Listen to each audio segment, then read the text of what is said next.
Hey, what's up, y'all? This is Winston Bennett coming at you. Hey, I wanted to give you my quick assessment of the UK game against Vandy in the SEC tournament. Certainly a disappointing loss for UK, one that I certainly didn't count on. And with the number of fans that we have, that was Rupp Arena South there in Nashville, Tennessee. But of course, we fall 80 to 73 to Vandy. Here's what I saw. Certainly Vandy's point guard, Mignot or whatever his name, however you pronounced it, shredded us. The guy completely shredded us. I think he had around 25 points and he was doing it all. Didn't matter who was guarding him. Most of the time it was Wallace, number 22, Wallace. And of course we know Wallace has been injured, probably more likely out there playing on one leg, giving it all that he possibly can. But Mignot just used him, like a dirty dishcloth. He drove him. He went right to left on his drives, pulled up, served up, did everything that he wanted to get that 25 points. But it wasn't only Case and Wallace, but it was others as well, whether it was Reeves on him. It just didn't matter. This guy, the number one thing I think, besides us missing free throws and shooting a horrible percentage from the free throw line, was a lack of ball containment. If you don't contain the ball at the point of attack, you're going to have a difficult time winning. And then if you compound that with not making free throws from the charity stripe, you can't win. Conversely, Vandy shoots 90% from the free throw line. They get to the charity stripe, they knock them down. We get to the charity stripe, we miss them. So you're going to have a difficult time winning. Not only that, Vandy goes through the three-point line. They knock down threes. One of the things you have to do against a great shooting team is run them off the three-point line. We didn't do that. They was able to capitalize off of penetrating and pitch where we helped too much. I was into the lane too much, and then they reversed it to the opposite side.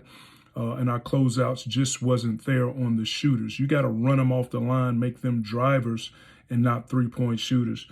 So that was certainly one of the things that hurt us. You would think when you look at the rebounding, 22 to 20, we led on the defensive boards by 2. That's not near enough for our length and athleticism.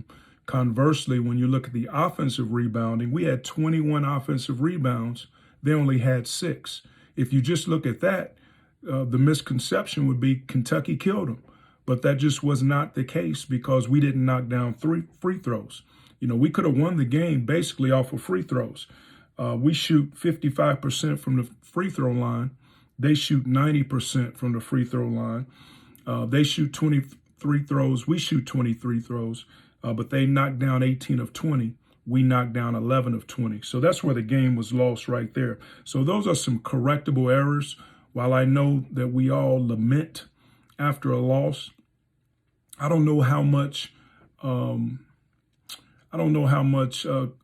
really puts into winning the SEC tournament. Certainly he wants to win, don't get me wrong. But when you've got Ailing from your point guard, you got Savio Wheeler out. I don't know if he'll be back.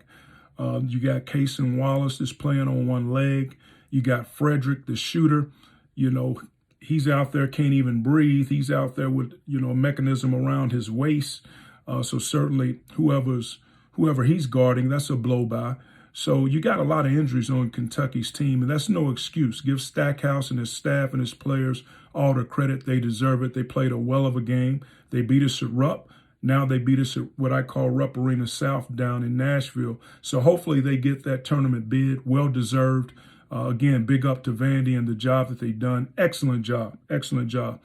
So you say, okay, what does Kentucky have to do? Number one, they got to do all they can to get healthy.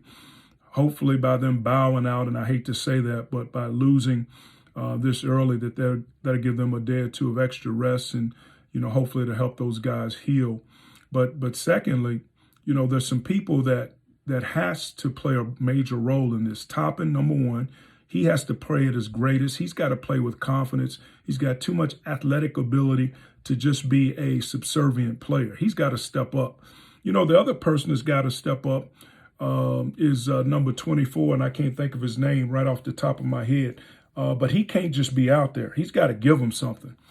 And then here's the other thing that I saw during the game. The first subs didn't come in to around the 3:24 mark in the first half. When you're playing excellent teams and it's an aggressive ball game, there's got to be subs in the game. These guys can't play 17, 18 minutes going all out and get no subs. So you got to utilize that bench. So number three's got to come in and sub for someone, obviously.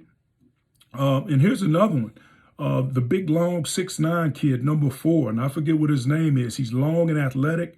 He's going to stop some shots going up at the rim, but he can't do it from the bench. He's got to come in, man. He's a different player than what Oscar is.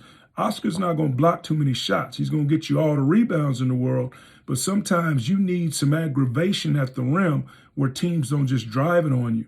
So that number 4 has got to see some playing time, whether you put him in with Oscar or whether you give Oscar a few minutes blow to get this kid in. He's too talented, too long, shot blocker type that you need out on the floor.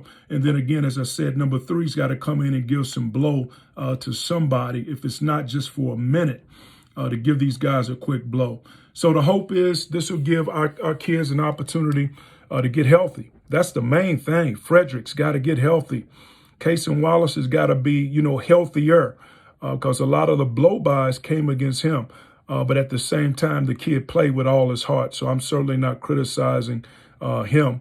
When you have a loss, it goes against everybody that was out on that floor and the bench and the coaches, everybody, all responsible, So again, there ain't no jumping off the ledge or nothing like that. Let's get our boys back home. Let's get them healthy, have a few good practices in us before we make this march through March Madness.